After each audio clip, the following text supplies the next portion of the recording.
అందరికీ జై శ్రీరామ్. నిన్ననే అసెంబ్లీ ఎన్నికలు పార్లమెంట్ ఎన్నికలు పూర్తయినాయి. ఆ రిజల్ట్ వచ్చింది.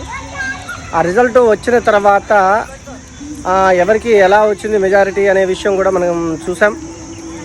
ఇప్పుడు మనం మాట్లాడుకోవాల్సిన విషయం ఏంటంటే, ఈ రిజల్ట్ చూసిన తర్వాత ఈ ఈవీఎం బ్యాచ్ ఎటుపోయిందో కనపట్లేదబ్బా. ఎక్కడ దాక్కున్నారో కూడా అర్థం కావట్లేదు. బీజేపీ 2 సార్లు భారీ మెజారిటీతో గెలిచిందని చెప్పి, అది ఈవీఎంలలో గోప్యం జరిగిందని చెప్పి నానా తతంగం పెట్టిన ఈ ఈవీఎం బ్యాచ్ ఏదైతే ఉందో, మరి ఈరోజు ఆ రిజల్ట్ చూసిన తర్వాత ఎవడూ మాట్లాడలేదు. వీళ్ళు ఏ కంతంలో దాక్కున్నారు, ఏ పుట్టల్లో దాక్కున్నారు, ఏ పెంటలో దాక్కున్నారో అర్థం కావట్లా. మరి వీళ్ళు రావాలా, వచ్చి ఈరోజు ఈ ఈవీఎంల గురించి మాట్లాడాలా. వాళ్ళు మాట్లాడితే మేము వినాలా. మరి ఇప్పుడు ఎలా కాంగ్రెస్కు ఇన్ని సీట్లు వచ్చాయి, ఒకసారి చెప్పాల్సిన అవసరం ఎంతైనా ఉందని కోరుకుంటున్నాను.